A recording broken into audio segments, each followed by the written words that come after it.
بسا اوقات آپ دیکھیں کہ شوہر گھر نہیں آتے، شوہر بہت بہت ظلم کرتے ہیں ہمارے معاشرے کے اندر. یہ ایک ایسا ایشو ہے کہ جس پر آج ہمارا معاشرہ جل رہا ہے. گھر گھر میں پریشانی ہے.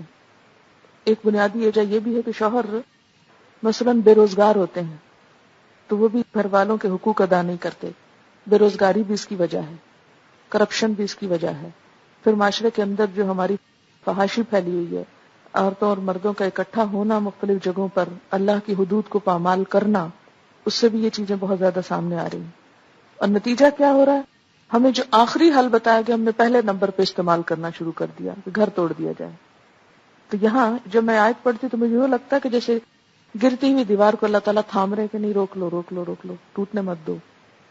انسان بسا اوقات زیادتی سہ کے بھی مسکرا لے، بسا اوقات قصور 100% دوسرے کا ہو لیکن اس کو اپنے پہ لے لے، میری وجہ سے ایسا ہوا، کوئی بات نہیں، چھوڑیں، جانے دیں، معاف کر دیں.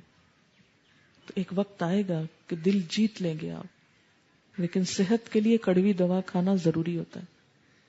صرف چیخ چلا کر، صرف شور مچا کر، صرف روٹ کر، صرف گھر چھوڑ کے حقوق نہیں ملا کرتے.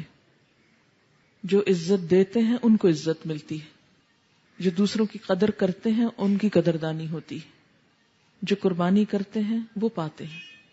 ازدواجی زندگی میں بھی جو اپنی انا توڑ دے، جو خود کو ختم کر دے، پھر وہاں بہار آتی ہے. اور سب سے بڑی بات یہ کہ رب تو دیکھ رہا ہے نا، سب زیادتیوں کو، قطرے قطرے کو لکھ رہا ہے، کہاں کیا ہوا، کس کے ساتھ کیا برتا گیا، کیا بیتا. یعنی جب کسی کا حق دینے کو دل نہ بھی چاہ رہا ہو. بسا اوقات ایسا بھی ہوتا ہے نا کہ مرد مار پیٹ بھی لیتے ہیں اور بدتمیزی بد اخلاقی بھی کر لیتے، پھر اس کے بعد کہتے ہیں ہمارا حق دو. اب کس کا دل چاہے کوئی حق دینے کو؟ تو ایسے میں انسان اگر یہ یقین رکھتا ہو نا کہ میرا رب میرے عمل کو بھی دیکھ رہا ہے اور دوسرے کو بھی دیکھ رہا ہے، تو ایسے لوگ آنسو بہا کے بھی دوسروں کو خوش کرنا جانتے ہیں. اور ایسی قربانیاں رنگ لاتی ہیں. ایک دن آتا ہے کہ انسان اپنا مقام بنا لیتا ہے، اپنی جگہ پیدا کر لیتا ہے، لیکن جلد بازی، جذباتیت آئندہ زندگی کے لیے بڑے بڑے مسائل کھڑے کر دیتی ہے. یہ نہیں کہا کہ فوراً ہی طلاق کے جھٹکے سے الگ ہو جاؤ یا لڑکی روٹھ کر والدین کے گھر چلی جائے، کیونکہ ایک گھر کا ٹوٹنا بہت بڑے فساد کا پیش خیمہ ہو جاتا ہے. اسی لیے کہا اس بیماری کی بھی اصلاح کیسے کرو؟ وَإِن تُحْسِنُوا، احسان کرو.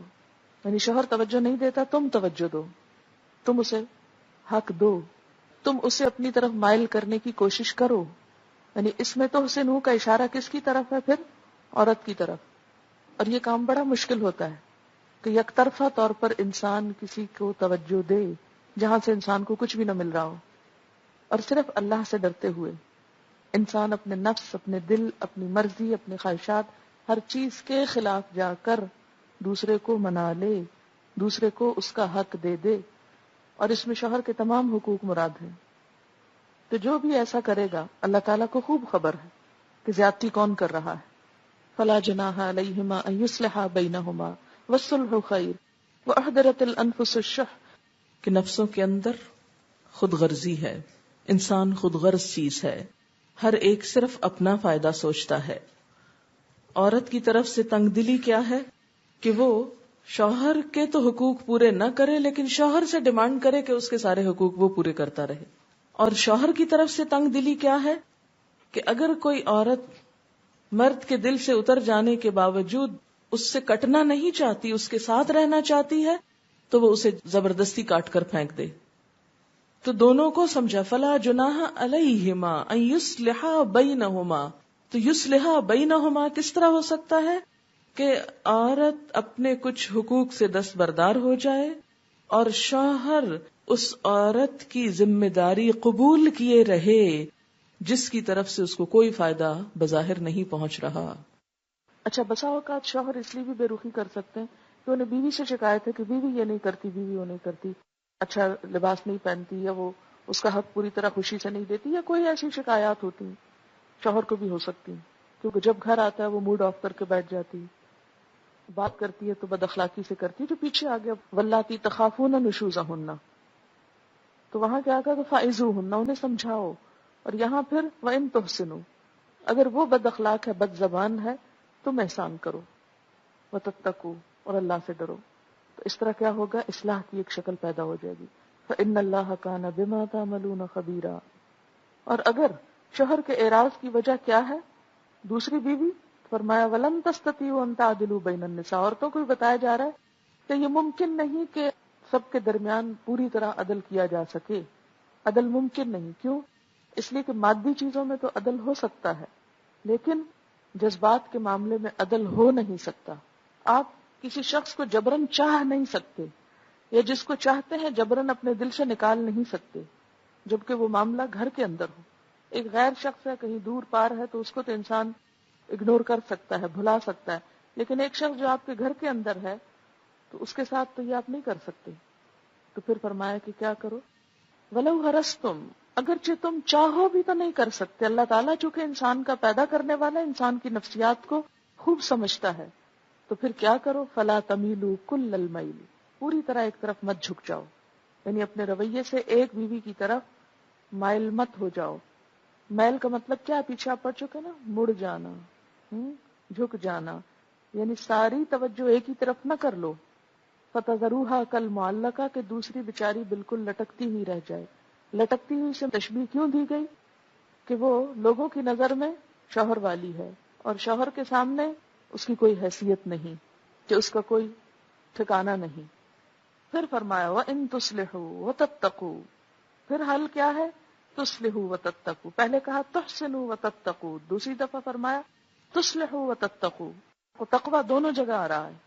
فَإِنَّ اللَّهَ كَانَ غَفُورًا رَحِيمًا، تو اللہ تعالیٰ بھی بخشنے والا مہربان ہے. کہ اسے حق دو، جو مادی چیزیں ہیں بظاہر جہاں جہاں دے سکتے ہو وہ دو.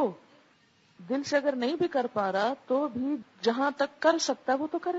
اب اس میں کیا ہے، مثلا نان نفقہ ہے، یا رات گزارنا ہے، یا جو باری کی تقسیم ہے وہ تو کرو. باقی جو جذبات ہیں وہ الگ بات ہے، لیکن جو بظاہر تقسیم کی بات ہے وہ تو کرنا ہوگا. تو فرمایا ایسے نہیں کسی بیوی کو چھوڑنا کہ اس کا حق ہی نہ دو. وہ تمہاری بیوی تو کہلائے، لیکن وہ اس گھر میں کوئی اختیار ہی نہ رکھتی ہو، اس گھر سے اس کی ضروریات ہی پوری نہ ہوتی ہو، اس گھر میں اس کی کوئی عزت اور وقار ہی نہ ہو. یہ بات درست نہ ہوگی. اور اس کے بارے میں بہت سخت حدیث آتی ہے.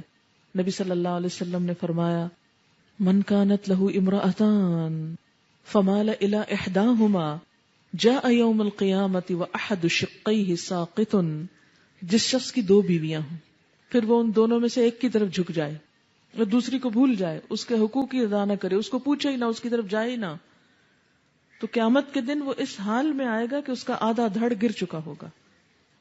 تو اگر آدھا دھڑ ہی نہ ہو انسان کا، یا ٹانگیں ہی نہ ہو، یا یوں آدھا ہٹ جائے، جیسے ایک فالج زدہ ہوتا ہے نا، انسان پیرالائز ہو جاتا ہے ایک سائیڈ اس کی، نہ وہ ہاتھ ہلا سکتا نہ ٹانگ ہلا سکتا، بالکل بے حس. فرمایا کہ اگر تم ایک بیوی کے ساتھ بے حسی کا سلوک کرو گے تو قیامت کے دن ایسے آؤ گے کہ بس آدھا ہی دھڑ ہوگا، ایک طرح سے پیرالائزڈ ہوگے، یا یہ کہ وہ کٹ کے ہی گر چکا ہوگا، ٹنڈ منڈ ہوگے. تو معلقہ کا مطلب کیا ہے کہ نہ وہ سہاگن ہے، نہ بیوہ ہے، نہ مطلقہ ہے، نہ وہ شوہر والی نظر آتی ہے اور نہ ہی بغیر شوہر کے کہ کہیں اور شادی کر لے. یعنی اس شوہر کے ساتھ بھی نہیں ہے اور اس سے آزاد بھی نہیں ہے، بلکہ بیچ میں لٹکی ہوئی ہے. بالکل ایسے ہی ہے کہ جیسے کوئی کام آپ کا انکمپلیٹ ہوتا تو آپ کیا کہتے ہیں میں بیچ میں لٹکا ہوا ہوں. مثلاً آپ کو جانا ہے کسی دوسرے ملک، تو اس میں کیا ہوتا ہے، کسی دوسرے ملک جانا ہے آپ کو فلائٹ نہیں مل رہی، اب آپ نہ وہاں جا پا رہے ہیں اور نہ یہاں کوئی کام شروع کر رہے ہیں، تو آپ کیا ہو گئے، بیچ میں لٹک گئے کہ آپ کی زندگی ضائع ہو رہی ہے، وقت ضائع ہو رہا ہے. تو یہ ایک طرح سے ایک انتظار کسی کیفیت ہے کہ نہ حالات ادھر سدھر رہے ہیں نہ کچھ اور ٹھکانہ بن رہا ہے، ایک پریشان کن صورتحال ہے.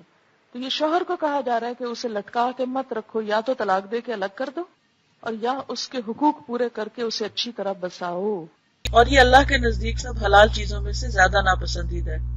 مرد کے لیے مکروہ ہے کہ اچانک ہی عورت کو بغیر کسی گناہ کے طلاق دے دے، یعنی یہ ناپسندیدہ ہے. اور عورت کو جائز نہیں کہ مرد کو طلاق پر مجبور کرے. کسی وجہ سے طلاق کا ارادہ کرے تو 4 باتیں ملحوظ رکھے. پہلی یہ کہ اس طہر میں طلاق دے جس میں مجامت نہ کی ہو تاکہ اس کی عدت لمبی نہ ہو، کیونکہ اگر وہ پریگننٹ ہو گئی تو عدت 3 مہینے کی بجائے 9 مہینے ہوگی، تو اس میں عورت کے لیے پھر مشقت ہے. دوسری یہ کہ ایک طلاق پر کفایت کرے، اگر بعد میں نادم ہو تو اسے رجوع کا فائدہ پہنچے گا. تیسری یہ کہ طلاق کے معاملے میں عورت پر نرمی کرے اور اس کو کچھ سامان یا روپیہ دے دے جس سے اس کا کچھ غم غلط ہو جائے. یعنی انسانوں کے مقابلے میں مال تو کچھ نہیں، لیکن اگر کسی وجہ سے انسانوں کا نباہ نہ ہو تو اللہ تعالیٰ نے ایک راستہ رکھا ہے. اس صورت میں بھی مرد پر ذمہ داری ہے کہ وہ عورت کے ساتھ احسان کرے. ایک تو یہ کہ اس سے وہ مہر نہیں واپس لے سکتا، تحفے وغیرہ جو ہیں وہ نہیں واپس لے سکتا جو اس نے دیے ہوں، بلکہ کیا ہے کہ مزید کچھ تحفہ دے، کہ اس کے راز کو ظاہر نہ کرے. کون؟ یعنی مرد، یعنی بیوی کے راز کو ظاہر نہ کرے. کوئی اس میں عیب ہے یا کوئی غلطی ہے یا خامی ہے تو اس کا اشتہار نہ دے.